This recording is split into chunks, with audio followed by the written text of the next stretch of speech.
Assalamualaikum kawan-kawan pecinta cerita seram. Apa kabar kalian semua? Semoga sehat dan sukses selalu. Masih bersama Kang Carman di channel Kawan Horor. Malam ini Kang Carman akan membawakan sebuah kisah horor berjudul Asli Lewat Kuburan dari akun Twitternya @hororpsikologis. Mengisahkan seorang bapak-bapak yang frustasi karena sehabis dimarahin oleh istrinya karena masalah ekonomi. Merasa menjadi suami yang gagal, ia pun memutuskan meninggalkan rumah bareng sejenak untuk melegakan pikiran sekaligus mencari inspirasi. Namun, dengan isi kepala yang tidak fokus, tanpa ia sadari, ia pun menyasar ke area perkuburan tua dan hal mengerikan pun terjadi. Sebelum masuk ke cerita selengkapnya, Kang Carman selalu mengingatkan, kalian jangan pernah dengarkan cerita horor ini sendirian, karena mereka kadang hadir saat sedang dibicarakan. Malam semakin larut. Angin berhembus kencang menyapu wajah Pak Edo yang masih terbakar amarah. Ia terus mengayuh sepedanya, mencoba menjauh dari rumah. Dari pertengkaran yang baru saja terjadi, hatinya terasa berat. Seberat masalah yang terus menumpuk di hidupnya. Bu Mawar, istrinya, sudah tidak bisa lagi menyembunyikan rasa frustasinya. "Pak, kamu itu suami macam apa? Uang belanja habis, rumah kosong tanpa makanan. Kamu mau kita makan apa?" teriak Bu Mawar. Tadi terngiang-ngiang terus di kepalanya. "Aku sudah berusaha, Bu. Apa kamu pikir aku senang hidup begini? Aku tahu kamu capek, tapi aku juga capek," kata Pak Edo membalas dengan suara tinggi. Bu Mawar menggelengkan kepalanya. Matanya berkaca-kaca. "Capek? Kamu pikir capekmu sebanding dengan rasa malu yang harus kutanggung setiap kali harus pinjam uang ke tetangga hanya sekedar untuk membeli beras?" Setiap kata yang keluar dari mulut Bu Mawar bagaikan jarum yang menusuk hati Pak Edo. Ia merasa tak berdaya sebagai suami yang gagal. Dia tahu istrinya tidak bersalah. Dalam 15 tahun pernikahan mereka, kehidupan hanya terasa semakin sulit. Tidak ada anak, tidak ada kemajuan ekonomi, hanya tumpukan masalah yang seolah tiada habisnya. "Aku akan cari cara, aku janji. Aku akan cari uang, tapi tolong jangan marah terus seperti ini, Bu," kata Pak Edo memohon. Namun suaranya bergetar, penuh dengan keputusasaan. Tapi Bu Mawar hanya terdiam. Air matanya tumpah. Pak Edo tak sanggup lagi melihatnya. Dengan gerakan cepat, ia keluar dari rumah, meraih sepeda tuanya dan pergi tanpa tujuan. Sepeda itu adalah satu-satunya harta berharga yang dimilikinya. Roda-rodanya berdecit, beriringan dengan setiap kayuhan yang lelah. Udara malam dingin menyentuh kulitnya. Tetapi amarah yang masih menyala di dalam hatinya membuat Pak Edo tak merasa gentar. Ia terus mengayuh melewati jalanan yang semakin sepi dan gelap. Lampu-lampu jalan hanya sedikit yang menyala, menciptakan bayang-bayang panjang yang menari di sepanjang aspal. "Aku harus keluar dari sini, setidaknya untuk beberapa jam," gumamnya pelan. Tiba-tiba Pak Edo tersadar bahwa jalan yang sedang ia tempuh adalah jalan menuju kuburan tua di pinggiran desa. Jalan ini terkenal angker. Sudah banyak cerita yang beredar tentang penampakan dan kejadian aneh di sana. Meskipun begitu, Pak Edo tidak peduli. Ia terus mengayuh sepedanya dengan kecepatan yang semakin cepat, seakan ingin melarikan diri dari semua masalah yang membebani hidupnya. Namun, semakin ia mendekati area kuburan, suasana berubah. Udara yang tadinya hanya dingin biasa, kini terasa lebih menusuk. Angin seolah-olah membawa bisikan-bisikan halus yang sulit dipahami. Lampu jalan yang tadinya remang-remang tiba-tiba mulai mati satu persatu. Gelap semakin pekat membuat Pak Edo merasakan ada sesuatu yang tidak beres. Mungkin hanya kebetulan," katanya kepada diri sendiri, meski perasaannya mulai tidak tenang. Sepanjang jalan, Pak Edo berusaha fokus pada jalan di depannya. Tapi matanya sesekali melirik ke arah sisi kanan, di mana deretan makam tua berjajar. Hawa dingin yang datang dari arah kuburan itu seolah merambat ke dalam tubuhnya. Ia menggigil, tapi terus meyakinkan dirinya bahwa semua itu hanya perasaannya saja. Ini cuma kuburan. Tidak ada apa-apa di sini, hanya batu nisan dan pohon tua," katanya dengan suara yang semakin lirik. Namun, tangannya semakin erat memegang setang sepeda, menahan rasa takut yang mulai merayap. Ketika melewati deretan pertama makam, tiba-tiba terdengar suara gesekan. Seperti suara ranting pohon yang patah. Tapi anehnya, suara itu berasal dari dalam kuburan. Pak Edo berhenti sejenak, mendengarkan dengan seksama. Suara itu berulang, kali ini lebih jelas, seperti ada yang bergerak di antara makam-makam itu. Pak Edo menelan ludah, tangannya gemetar. "Ah, mungkin cuma angin," bisiknya, meski hatinya tak sepenuhnya yakin. Tapi sebelum ia bisa melanjutkan perjalanan, terdengar suara lain. Kali ini bukan gesekan, tapi suara ketukan pelan, seperti seseorang yang mengetuk pintu kayu. Pak Edo mendengarkan lebih seksama. Suara itu datang lagi dari arah kuburan di sebelah kanan. Jantung Pak Edo berdegup kencang. Ia menoleh perlahan. Matanya memandang ke arah deretan makam yang gelap. Tidak ada apa-apa. Hanya Pak Dunisan yang berdiri diam di bawah cahaya bulan yang redup. Tetapi suara ketukan itu terus terdengar, seolah ada yang mencoba menarik perhatiannya. "Siapa di sana?" Pak Edo akhirnya berteriak, mencoba memberanikan diri. Suaranya bergetar, tapi tidak ada jawaban. Hanya kesunyian yang mengerikan. Pak Edo menggelengkan kepalanya. "Sudah, ini cuma imajinasi," katanya kepada diri sendiri. Namun, dalam hatinya, ia tahu ada sesuatu yang tidak beres di tempat ini. Dengan cepat, ia mengayuh sepedanya lagi, berharap bisa segera melewati area kuburan yang terasa semakin menakutkan. Tapi, rasa was-was tidak bisa hilang begitu saja. Di setiap kayuhan, Pak Edo merasa seperti ada yang mengawasi, sesuatu yang tidak kasat mata, tetapi keberadaannya begitu nyata. Pak Edo terus mengayuh sepedanya dengan lebih cepat, berharap segera melewati jalan kuburan yang mulai membuat bulu kuduknya meremah. Meski udara malam begitu dingin, keringat mengalir di keningnya. Sesekali dia mengusap wajah dengan punggung tangan, berusaha menenangkan diri. Namun hatinya masih berdebar tak karuan. Mungkin cuma perasaanku saja. Tidak ada apa-apa, fokus saja. Terus mengayuh, nanti juga sampai rumah," bisiknya kepada diri sendiri. Meskipun rasa takut semakin menguasai pikirannya. Di tengah-tengah kayuhan panik, suara aneh kembali terdengar. Kali ini lebih jelas, lebih dekat.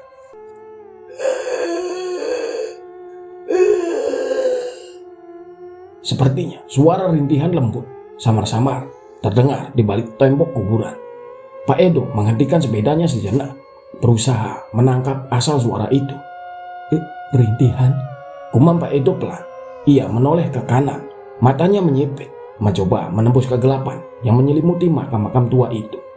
Rintihan itu semakin nyata, terdengar seperti seseorang yang sedang kesakitan. Pak Edo merasakan bulu kuduknya kembali berdiri. Tidak mungkin ada orang di kuburan jam segini. Ia meyakinkan dirinya sendiri, tetapi suara itu tidak berhenti, malah semakin jelas. Pak Edo merasakan jantungnya berdebar lebih kencang. Apa mungkin ada orang yang terjebak di kuburan? Seseorang yang butuh pertolongan? Pikirnya sedikit ragu, tetapi ada dorongan dalam hatinya untuk memastikan. Pak Edo menelan ludah, tangannya gemetar ketika memegang setang sepeda. Apa yang harus aku lakukan?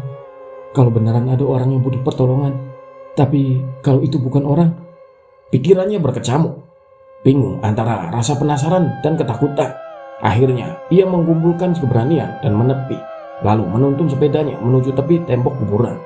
Dari luar, ia melihat deretan makam yang sunyi, namun suara rintihan itu semakin jelas. "Tolong!" Pak Edo menajamkan pendengarannya, mencoba menentukan dari mana tepatnya suara itu berasal. "Tolong!" Suara itu terdengar sangat pelan, hampir seperti bisikan di telinga Pak Edo. Jantungnya hampir berhenti mendengar itu, tubuhnya seolah membeku di tempat. "Siapa di sana?" teriak Pak Edo dengan suara yang serak, campuran antara rasa takut dan cemas. Tidak ada jawaban, hanya suara angin yang berhembus lembut, membawa bau tanah basah dan daun kering. Ia merasa semakin gelisah. Apa yang sebenarnya terjadi? Apa ini suara orang atau cuma angin?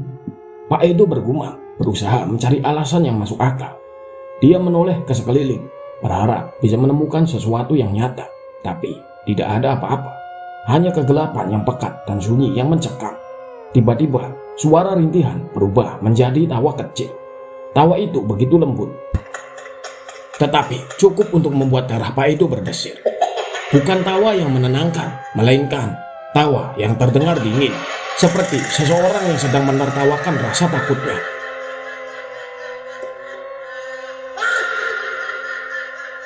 Ini tidak mungkin, Pak Edo berkata pelan sambil mundur perlahan. Tubuhnya gemetar ketakutan. Keringat dingin mulai membasahi punggungnya. Ia tahu ada sesuatu yang sangat salah di sini. Perasaan bahwa ada yang mengawasi semakin kuat. Matanya terus bergerak, berusaha menangkap sosok yang mungkin bersembunyi di balik kegelapan. Saat Pak Edo berbalik, bersiap untuk melarikan diri, tiba-tiba dia merasakan sesuatu yang menyentuh pundaknya. Sentuhan dingin, seolah tangan seseorang baru saja memegangnya. Refleks Pak Edo memutar tubuhnya, tetapi tidak ada siapapun di sana. Hanya udara malam yang dingin menusuk dan kuburan yang sunyi. Apa itu? Pak Edo berbisik, suaranya bergetar. Tak mau lagi berlama-lama di tempat itu, Pak Edo segera melompat ke atas sepedanya. Kali ini ia tidak peduli lagi dengan apa yang ada di sekitarnya. Satu-satunya yang ada di pikirannya adalah keluar dari tempat itu secepat mungkin. Ia mengayuh sepedanya dengan kecepatan yang belum pernah ia lakukan sebelumnya. Namun, suara tawa itu kembali terdengar. Kali ini lebih keras, lebih dekat, seperti mengikuti Pak Edo di sepanjang jalan. Tawa itu terus terdengar, membuat bulu kuduk Pak Edo semakin berdiri. Berhenti mengikutiku. Pak Edo berteriak panik, meskipun ia tahu bahwa itu bukan berasal dari manusia. Hatinya dipenuhi dengan rasa takut yang semakin menggila. Tidak ada lagi suara rintihan, hanya suara tawa yang terus terdengar di telinganya, seolah-olah menghantuinya. Semakin ia menjauh dari kuburan, tawa itu semakin menghilang.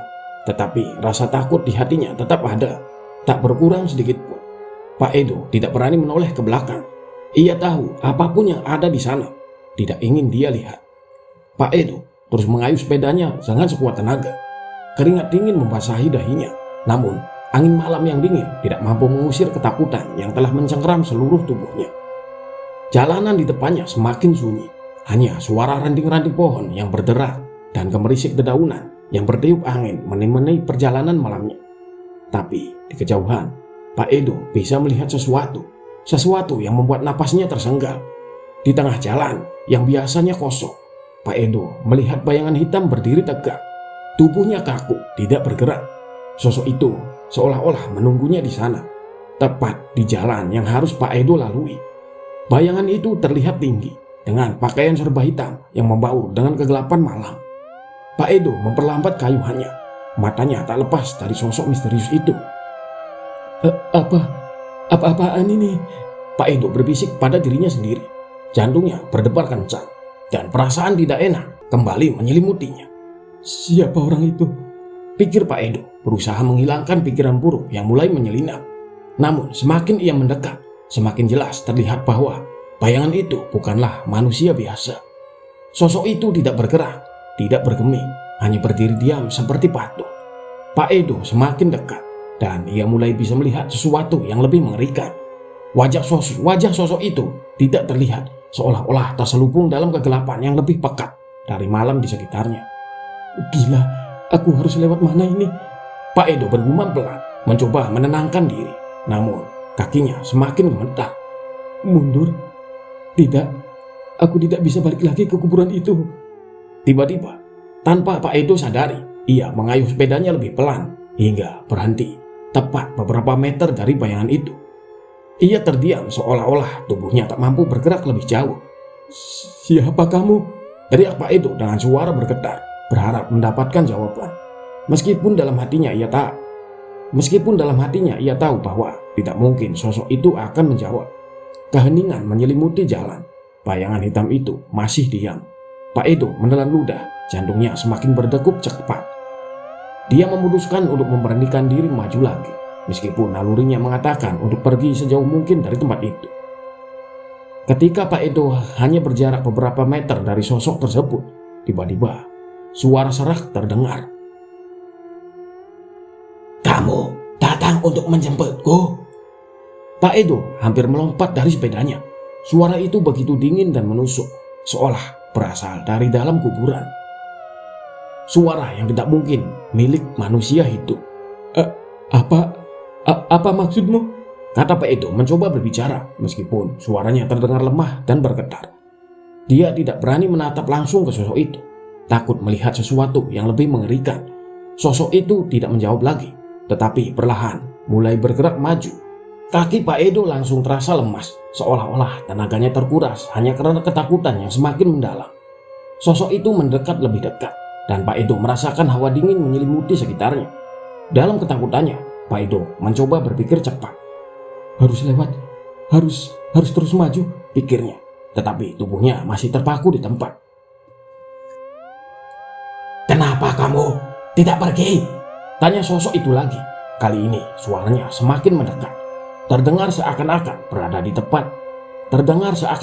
berada tepat di telinga Pak Edo.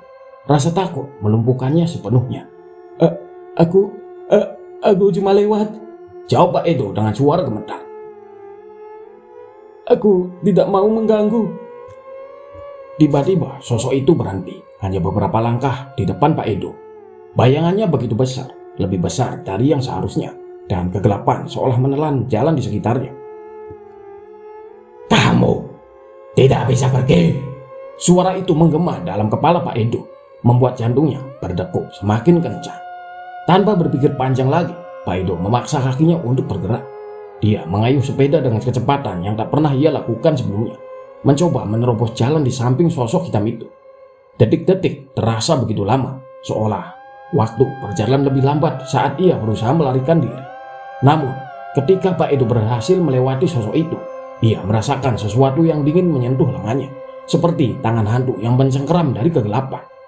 Ia hampir kehilangan keseimbangan, tetapi dengan sekuat tenaga, Pak Edo terus mengayuh sepedanya, tak peduli lagi apa yang terjadi di belakangnya. "Jangan kembali!" Suara sosok itu terdengar lagi, kali ini lebih jauh di belakang Pak Edo. Tetapi peringatan itu tetap menggema dalam pikirannya, seolah-olah membekas dalam benaknya. Sambil berlari dengan sepeda tua yang hampir tidak mampu mengejar kecepatan itu, Pak Edo tidak berani menoleh ke belakang. Ia hanya berharap bisa keluar dari jalan ini secepat mungkin. Setelah berhasil melewati sosok hitam itu, Pak Edo masih tak berani menoleh ke belakang. Kakinya terus mengayuh sepedanya dengan kecepatan penuh. Namun ia tahu bahwa perjalanan masih jauh dari kata aman. Kegelapan yang pekat di sekelilingnya terasa semakin menekan, seolah-olah ia terjebak dalam dunia yang tidak memiliki akhir. Jalan di depannya tampak semakin panjang dan hening. Setiap detik yang berlalu hanya mempertebal perasaan takut yang ada di dalam hatinya. Saat Pak Edo mengira semuanya telah berakhir, tiba-tiba terdengar suara dari arah pepohonan di kiri jalan. Suara berbisik yang samar, seolah-olah ada banyak orang yang sedang berbicara di antara dedaunan. Pak Edo mengerutkan kening dan memperlambat sepedanya. Apalagi itu? Pikirnya dengan cemas. Dia memandang sekeliling, tapi tidak ada apapun selain kegelapan. Suara bisikan itu semakin keras dan semakin jelas. Kali ini, Pak Edo bisa mendengar kata-kata yang berulang. "Edo, sini, kemari, datanglah." Suara itu terus memanggil namanya, seakan-akan datang dari dalam kabut yang menutupi pepohonan. Dengan tangan gemetar, Pak Edo memberanikan diri berseru. "Siapa di sana?" Tidak ada jawaban, hanya angin malam yang dingin yang menjawabnya. Tapi suara itu kembali, lebih dekat, seperti ada orang yang berdiri tepat di sampingnya, berbisik langsung di telinganya. "Kamu tak bisa lari dari kami." Pak Edo tersentak dan mempercepat kayuhan sepedanya lagi. "Gila, apa-apaan ini?" teriaknya dalam hati. Dia mencoba tetap fokus pada jalan di depan. Namun bisikan-bisikan itu tak mau berhenti. Mereka terus memanggilnya, semakin lama semakin mendekat. Suaranya tak hanya satu orang, tetapi banyak. Seolah-olah ada puluhan, bahkan ratusan orang yang berbicara dari balik kegelapan. "Kami di sini." Bisikan itu terus mengisi udara di sekitarnya. Pak Edo mulai merasa panik. Tubuhnya dingin karena keringat dan detak jantungnya tidak beraturan. Dia tahu ada sesuatu yang salah, sangat salah dengan tempat ini. Berhenti di sini. Suara itu terdengar lagi, kali ini dari arah kanannya. Pak Edo memalingkan wajahnya dan melihat sosok samar di antara pohon-pohon. Mereka berdiri diam, menatapnya dari kejauhan. Dan semakin banyak sosok-sosok itu muncul, bergerak tanpa suara dari dalam kegelapan. Apa mereka semua hantu? Pak Edo bergumam dengan suara gemetar. Apa yang mereka inginkan dariku? Sambil terus mengayuh sepeda, Pak Edo berusaha menenangkan dirinya. Ayo, ini cuma perasaanmu saja. Ini cuma pikiranmu yang mempermainkanmu. Dia berusaha meyakinkan dirinya sendiri. Namun, bisikan-bisikan itu semakin keras, memenuhi pikirannya, membuatnya semakin sulit untuk berpikir jernih. Tiba-tiba, sebuah suara yang jauh lebih keras dan jelas terdengar di antara semua bisikan itu. Berhenti, kamu harus berhenti. Suara itu datang dari depan. Pak Edo mengerem sepedanya dengan keras, membuat bannya tergelincir sedikit di atas tanah berbatu. Di depannya, tepat di tengah jalan, muncul sesosok perempuan. Rambutnya panjang dan terurai, wajahnya tertutup bayangan, dan tubuhnya tampak samar, seperti kabut yang bergerak dalam kegelapan. Dia berdiri di sana tanpa bergerak, hanya menatap Pak Edo dengan mata yang tak terlihat. Pak Edo merinding. Siapa kamu? Teriaknya, meskipun dalam hatinya dia tahu jawabannya. Wanita itu tidak mungkin manusia. Tidak mungkin ada seseorang yang berdiri di sini pada jam segini, di jalan setan seperti ini.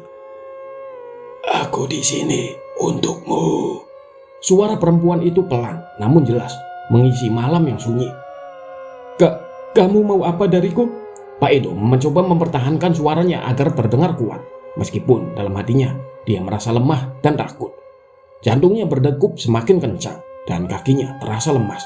Perempuan itu tidak menjawab. Dia hanya mengulurkan tangannya perlahan, seolah-olah meminta sesuatu dari Pak Edo. Tangan yang kurus dan pucat itu semakin mendekat ke arahnya, membuat Pak Edo semakin ketakutan. Tidak, jangan mendekat. Pak Edo berteriak, mencoba mengayuh sepedanya lagi. Tapi entah kenapa, kakinya seperti tidak bisa bergerak. Tubuhnya terasa kaku, seperti ada sesuatu yang menahan dia di tempat itu. Kamu harus berhenti. Kamu tak bisa lari dari kami. Suaranya terdengar lebih tajam sekarang, seolah-olah menghujam langsung ke dalam pikiran Pak Edo. Dia tak mampu lagi menahan ketakutannya. Tolong, jangan ganggu aku. Aku tidak melakukan apa-apa. Pak Edo berteriak kali ini dengan suara yang lebih panik. Namun perempuan itu tetap diam. Tangannya terus terjulur mendekati Pak Edo yang tak bisa bergerak. Detik-detik terasa seperti jam, dan setiap gerakan perempuan itu semakin membuat Pak Edo tersiksa dalam ketakutannya. Dia menoleh ke kanan dan ke kiri, berharap ada jalan keluar, tetapi tidak ada siapapun yang bisa menolong. Dalam keputusasaan, Pak Edo akhirnya memejamkan matanya dan berteriak keras. Tolong, pergi dari sini, aku tidak mau ganggu kalian. Setelah beberapa detik, keheningan menyelimuti sekelilingnya. Ketika Pak Edo membuka matanya, sosok perempuan itu telah menghilang, lenyap begitu saja seperti kabut yang terhembus angin. Bisikan-bisikan itu pun ikut hilang, meninggalkan Pak Edo dalam keheningan yang mencekam. Namun Pak Edo tahu ini belum berakhir. Kegelapan di sekitarnya terasa hidup, menunggu, mengawasi setiap gerakannya. Tanpa menunggu lebih lama, Pak Edo mengayuh sepedanya lagi, berusaha melarikan diri dari tempat itu secepat mungkin. Tapi rasa takut yang menyelimutinya belum pergi, terus mengikuti Pak Edo seperti bayangan yang tak pernah lepas. Pak Edo mengayuh sepedanya secepat mungkin, tetapi kegelapan terasa semakin menebal di sekelilingnya, menyesakkan. Rasa takut yang menjalar di punggungnya tak kunjung hilang. Setiap kali ia menoleh ke samping, ia merasa seperti ada sesuatu yang mengintip dari balik pepohonan, mengawasinya dengan mata yang tak terlihat. Jantung Pak Edo berdetak keras, tidak hanya karena ia sudah hampir kehabisan tenaga, tetapi juga karena bayangan sosok perempuan yang terlihatnya tadi masih menghantui pikirannya. Ia berusaha meyakinkan dirinya sendiri bahwa semua yang terjadi hanyalah ilusi, bahwa semua itu adalah hasil dari kelelahan dan pikirannya yang sedang kacau. Namun, saat tiba di depan gerbang kuburan yang lebih besar, perasaannya semakin tidak karuan. Ada sesuatu yang berbeda di sini. Jalan yang Pak Edo lalui sebelumnya seolah menjadi lebih gelap dari biasanya. Tidak ada suara binatang malam. Tidak ada desiran angin yang biasanya menemani perjalanan Pak Edo di malam hari. Hening, benar-benar hening. Hingga yang bisa Pak Edo dengar hanyalah suara roda sepedanya yang berderit dan napasnya yang terengah-engah. Sial, tempat ini kenapa jadi serem banget? Pak Edo bergumam sambil terus mengayuh sepedanya. Saat ia mengayuh lebih jauh, tiba-tiba suara itu muncul lagi. Suara ketukan pelan yang berasal dari arah kanan. Pak Edo memutar kepalanya dengan cepat, mencari sumber suara itu. Tidak ada apa-apa selain kuburan yang berjajar di balik pagar kawat. Suara ketukan terdengar semakin jelas. Kali ini lebih keras. Pak Edo berhenti sejenak, menajamkan telinganya, mencoba memahami apa yang sedang terjadi. Dari mana suara itu? Bisiknya sambil melihat ke kanan dan kiri. Matanya membelalak dengan takut. Suara itu tidak lagi berasal dari satu tempat. Kini terdengar di belakangnya juga. Pak Edo menggigil.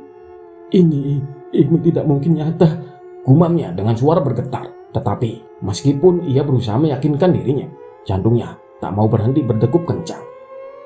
Sini, kemari, datanglah. Suara seorang perempuan terdengar, begitu pelan namun jelas di antara ketukan-ketukan yang terus menggema di telinganya. Suara itu begitu dekat, seolah-olah perempuan itu berada tepat di belakangnya. Tanpa berpikir panjang, Pak Edo menoleh dengan cepat. Tidak ada apa-apa, hanya kegelapan pekat yang menyelimuti jalan di belakangnya. Kenapa kamu tidak berhenti? Suara itu terdengar lagi, lebih lembut namun menyimpan teror di dalamnya. Dengan jantung yang hampir meledak, Pak Edo menelan ludah dan berseru, "Siapa kamu? Apa yang kamu mau dariku?" Tidak ada jawaban. Kegelapan tetap hening. Namun seolah-olah menjawab pertanyaannya, tiba-tiba sosok perempuan berambut panjang itu muncul lagi, berdiri di pinggir jalan di depannya. Wajahnya masih samar, tertutup rambut yang terurai liar. Tapi kali ini Pak Edo bisa melihat matanya. Mata hitam pekat yang menatap lurus ke arahnya, kosong dan dingin. Tidak mungkin. Pak Edo berteriak, panik. Tangan-tangannya gemetar di setang sepeda. Apa yang kamu mau? Kenapa kamu terus mengikuti aku? Perempuan itu tidak menjawab, hanya menatapnya dengan tatapan kosong. Namun kali ini, ia tidak berdiri diam seperti sebelumnya. Ia mulai berjalan pelan ke arah Pak Edo. Langkahnya begitu halus, hampir seperti melayang di atas tanah. Tangan-tangannya terjulur ke depan, seakan-akan ingin menyentuh Pak Edo. Turunlah, kamu sudah ditunggu di sini. Tidak mungkin. Aku tidak mau turun. Pak Edo berteriak keras, mengayuh sepeda sekuat tenaga. Tetapi seperti sebelumnya, roda sepeda seolah kehilangan daya geraknya. Semakin ia mencoba melaju, semakin berat kayuhan itu. Seolah-olah ada yang menahan sepedanya dari belakang. Berhenti! Suara perempuan itu semakin mendekat. Sekarang berada tepat di sampingnya. Dengan panik, Pak Edo menoleh lagi ke samping. Sosok perempuan itu ada di sana, mengikuti lajunya tanpa sedikit pun bergerak cepat. Tatapannya tak pernah lepas dari wajah Pak Edo. Turunlah, sudah waktunya. Gila, apa ini mimpi? Pak Edo berteriak kencang. Keringat dingin mengucur deras di dahinya. Pergi, jangan ganggu aku, pergi. Tiba-tiba dari arah belakang terdengar suara gemuruh yang aneh. Pak Edo menoleh dan dari dalam kegelapan di belakangnya muncul lebih banyak sosok-sosok perempuan, laki-laki, anak-anak. Semua bergerak mendekat. Wajah mereka kosong dan pucat. Pak Edo tersentak, hampir kehilangan keseimbangan di sepedanya. Tempatmu ada di sini. Suara-suara itu bergema di sekelilingnya, datang dari segala arah. Mereka mendekat, semakin cepat, seakan-akan mereka mengejarnya. Dengan putus asa, Pak Edo mencoba menambah kecepatannya, tetapi roda sepedanya terasa seperti menginjak lumpur yang berat. Tidak, tolong, aku tidak mau mati. Pak Edo menangis, air matanya mengalir tanpa bisa ia tahan lagi. Sosok-sosok itu semakin mendekat, hingga akhirnya tangan dingin mereka menyentuh punggung Pak Edo. Sentuhan itu membuatnya merinding hingga ke tulang. Sudah waktunya. Bisikan itu memenuhi udara, menyesakkan napasnya. Dalam detik-detik terakhir sebelum sosok-sosok itu mencapai tubuhnya, Pak Edo mengayuh sekali lagi sekuat tenaga. Tiba-tiba dengan sebuah loncatan besar, sepeda Pak Edo melewati garis akhir kuburan. Ia terlepas dari jalan setan itu, kembali ke jalanan yang lebih terang, lebih hidup. Napas Pak Edo tersenggal-senggal, tangan dan kakinya bergetar hebat. Di belakang, suara bisikan itu perlahan-lahan menghilang, tetapi perasaan ngeri masih tertinggal dalam hatinya. Sosok-sosok itu sudah tidak mengejarnya lagi, tapi Pak Edo tahu mereka masih ada di sana, menunggu saatnya tiba. Setelah beberapa menit, akhirnya Pak Edo sampai di rumahnya. Dia terengah-engah, seluruh tubuhnya gemetar. Bu Mawar yang masih duduk di ruang tamu dengan wajah muram, terkejut melihat suaminya yang tampak seperti habis melihat hantu. "Ada apa, Pak? Apa yang terjadi?" Bu Mawar bertanya dengan nada cemas. Pak Edo tidak bisa menjawab. Dia hanya duduk di lantai, berusaha menenangkan diri. Aku hampir mati di kuburan itu," gumamnya pelan. Bu Mawar mendekat, lalu memeluknya penuh kasih sayang seorang istri. Melupakan segala pertengkaran yang hari itu terjadi. Meskipun malam itu berakhir, Pak Edo tahu bahwa kenangan akan malam menyeramkan itu akan selalu menghantuinya. Sosok-sosok dari kuburan itu seakan tidak akan pernah benar-benar pergi dari pikirannya. Iya, selesai teman-teman. Dari kisah ini semoga kita dapat mengambil pelajarannya. Kebersamaan dan kasih sayang keluarga adalah di atas segalanya. Permasalahan ekonomi bukanlah puncak dari segala masalah, walaupun beberapa masalah dapat teratasi dengan finansial. Namun kebersamaan dan persatuan dalam sebuah keluarga sangat dibutuhkan ya teman-teman dalam memecahkan sebuah masalah, dan memang harus dihadapi bersama, dibicarakan dengan kepala dingin dan pikiran yang positif, yang tentunya seharusnya menemukan hasil yang positif juga, dan tentunya dibarengi dengan sabar dan doa. Kalau kata Bang Haji Roma, ya dengan perjuangan dan doa. Baiklah, itu saja kisah malam ini kawan-kawan. Kita ambil baiknya dan buang buruknya. Kang Sarman mohon maaf apabila banyak salah kata dan ucapan dalam membawakan kisah ini. Dan semoga kita semua selalu diberi kesehatan dan kelancaran rezeki, serta diberi perlindungan oleh Allah Subhanahu wa Ta'ala. Amin. Akhir kata, wassalamualaikum warahmatullahi wabarakatuh. Salam kawan horor.